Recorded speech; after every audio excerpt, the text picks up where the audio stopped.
안녕하세요. 반갑습니다. AB투자연구소의 이정열 전략팀장입니다. 자, 금일은 9월 14일 현재 시각은 4시 52분을 지나고 있습니다. 두산인프라코어 코드번호 042670입니다. 자, 두산인프라코어가 일단은 주가 하락을 좀 방어를 해주는 모습이에요. 오늘 수급도 그렇고 수급도 외국인들이 계속 매수를 하고 있는 상황들이고 기관에서도 일단은 순매수로 좀 진행이 되고 있는 양상이긴 합니다. 좀 2거래일 연속으로 순매수 불확실성이 일단은 좀 완화가 됐죠. 유상증자를 완전히 결정을 하고 일단은 뭐 어쩔 수 없는 상황들이다 라는 부분들로 진행이 좀 되고 있는 상황들이라 가지고 일단은 좀 진정하는 모습인 것 같아요. 그래, 냉철하게 따지고 보자, 이런 손익 계산이 다 되지 않았을까, 그런 생각들이 좀 듭니다. 일정에 따라서 대응을 하면 되니까 일단은 주가 하락을 좀 방어를 하려고 하는 유중 가격을 방어를 하기 위한 움직임들을 좀 보여주지 않겠나, 그런 생각들이 조금씩은 들고 있는 상황이지만 여의치는 않은 상황입니다. 자, 일단 기사들이 나왔어요. 유중 쇼크, 두산인프라코 뿔난 소액주주들 뭉치나. 자, 이 기사를 좀 키워서 보면 현대 두산인프라코로 이름을 이제 사명을 완전히 변경이 됐습니다. 현대에서 두산의 브랜드 사용료를 주면서 일단 두산인프라코어의 이름을 그대로 가져가는 겁니다. 일단 유상증자 때문에 난항을 겪고 있다. 주가가 하락하면서 투자자들의 조직적인 행동을 예고하고 나섰다. 무슨 조직적인 행동일까? 라는 것을 좀 알아보니까 일단은 13일, 자, 13일 기존 두산인프라코의 시가총액이 8,270억 원에 육박하는 수준이다. 예상보다 큰 유상증자 규모다. 불확실성이 완화돼도 투자심리 개선을 기대하기는 어려운 상태다.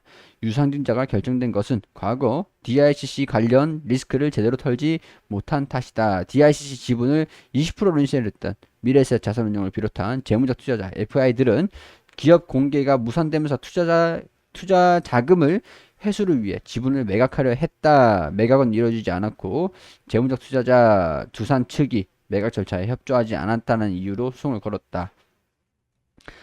이런 상황인데 동반 매도권이 인정돼 이를 해결을 해야 되는 상황이었고 다른 주주가 보유 지분을 매각하려 할 때 그 주주에게 그 자신의 지분도 동일 가격에 팔아달라고 요청할 수 있는 권리인데 이렇게 따라줄 수밖에 없었고 두산인프라코어는 매각이 완료가 된 다음에 DIC 지분 20%를 3,050억 원에 인수하겠다고 결정을 했다. 중간 지주사 현대제뉴인 입장에선 두산인프라코어를 인수한 지 하루 만에 현금 2,100억 원을 감수해야 되는 상황을 맞은 것이다. 두산인프라코어 인수 과정에서 법인세 2천억 원도 발생이 됐다. 여기서 이제 문제가 되는 거죠. 여기서 이 과거 시나리오들 이렇게 쭉 잘 정리가 되어 있죠. 이제 여기서 문제가 되는 거예요. 얘네들이 두산인프라코어로 인수를 했는데 DICC에 대한 부담을 해야 됐던 터라 하루 만에 2,100억 원을 감당을 해야 되는 상황들이 됐었고 법인세도 2천억 원이 발생이 됐다 보니까 여기에 대한 부분들을 어떻게 해결을 할까, 겸사겸사 지분도 늘리고 현대제뉴인이 생각을 합니다. 유상증자를 하자. 감자를 하고 주주분들한테 피해가 없도록 감자를 하겠습니다. 그렇게 얘기를 하고 유상증자를 8천억을 발표를 해버리죠.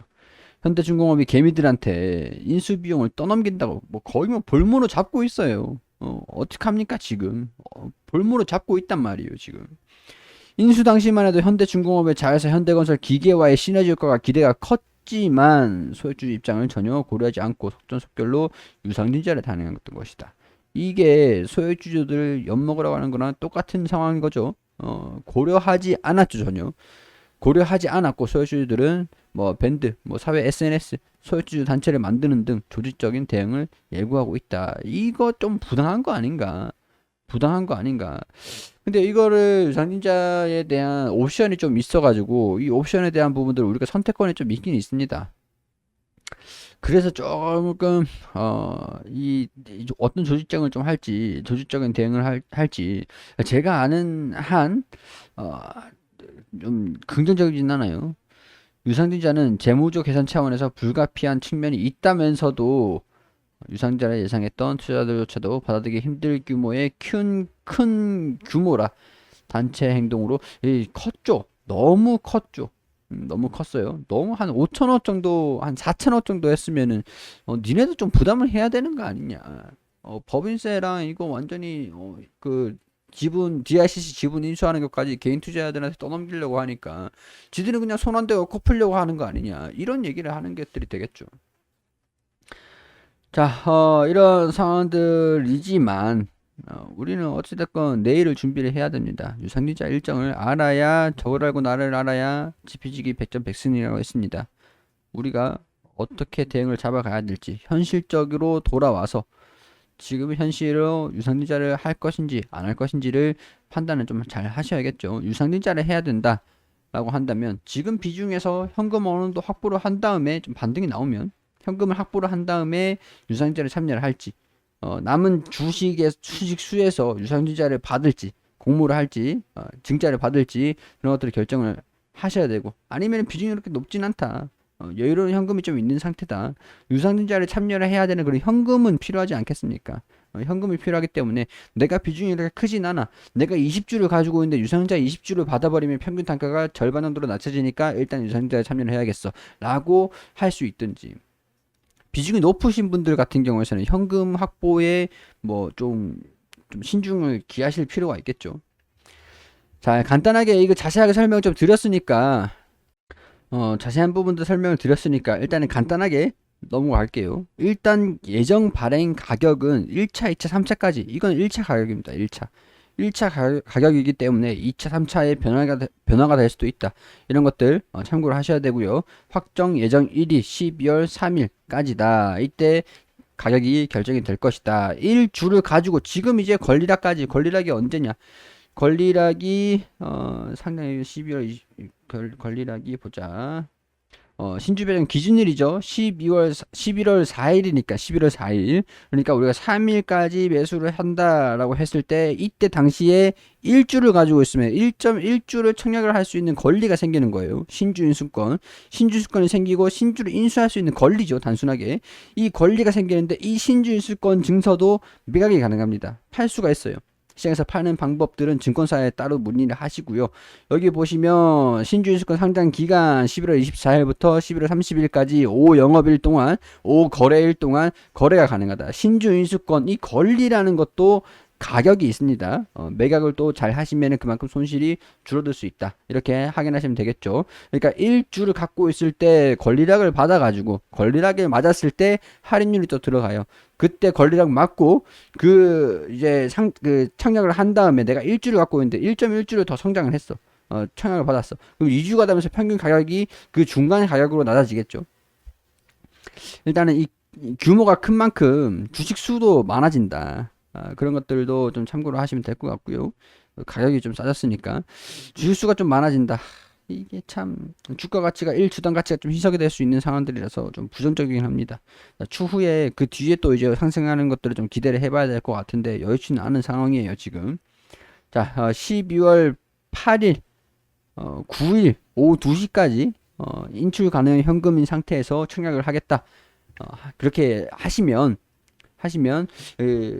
하기 좀 힘드신 분들은 이때 돼가지고 인출 가능 현금으로 청약을 하고 싶다 이렇게 증권사에 연락해 주시면 친절하게 안내를 다 해드려요. 어디 들어가서 어떻게 해라 이렇게 다 안내 받을 수 있어요.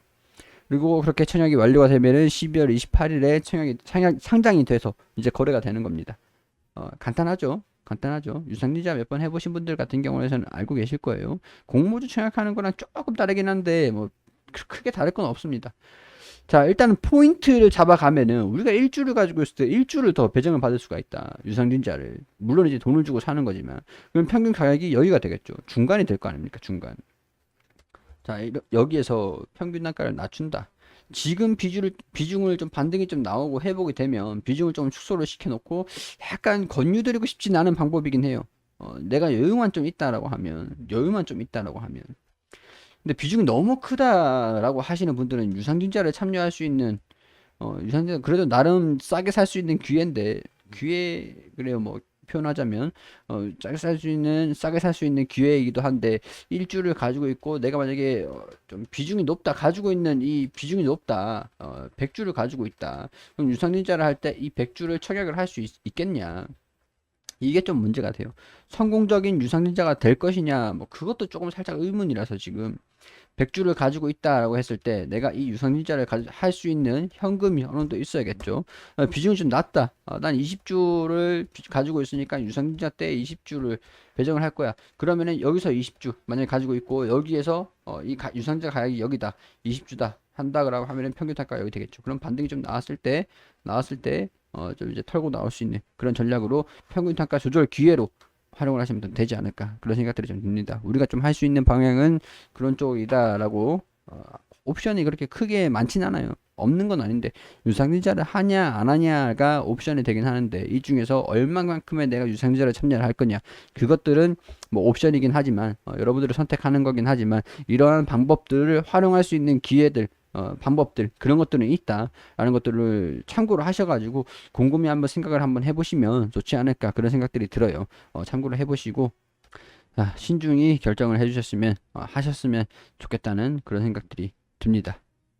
그리고 검색창에 AP투자연구소를 검색하시면 홈페이지가 나옵니다.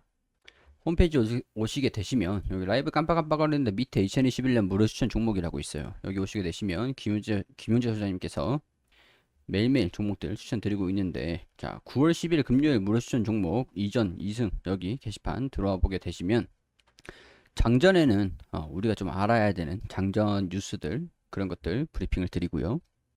9시 1분 브랜드엑스 코퍼레이션 현재가 12,400원 1차 목표가 12,800원 손절가 11,500원 그리고 9시 2분에 오하임 INT 현재가 7,900원 1차 목표가 8,140원 손절가 7,600원으로 대응하시라고 두 종목 추천드렸죠. 그리고 이제 장중에 1차 목표가 달성을 했다 이런 식으로 브리핑을 드리고 종목들 안내를 계속 드려요. 장이 마감이 되면은 추천드린 종목들이 수익률이 어떻게 나왔는지 차트를 통해서 이렇게 정리를 해드립니다. 그리고 그동안 9월 한 달 동안 추천드린 종목들 이렇게 수익률 표로 안내를 드리고 있거든요. 모든 종목들이 수익이 날 수는 없겠죠.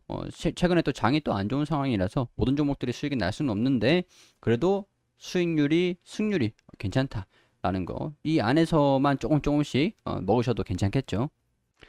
단기 종목 좀 원하시는 분들, 당일 매수, 당일 매도 종목들 원하시는 분들은 오셔가지고 도움 받으셨으면 좋겠다는 말씀 드리면서 그리고 테마주 검색기가 있어요. 여기 테마주 검색기 클릭해서 오시면 어떤 테마, 어떤 종목들 실시간으로 다 이렇게 보여드리니까요. 테마 분석까지 오셔가지고 여기 다운로드 받으시면 됩니다. 모바일 버전과 PC 버전 있죠.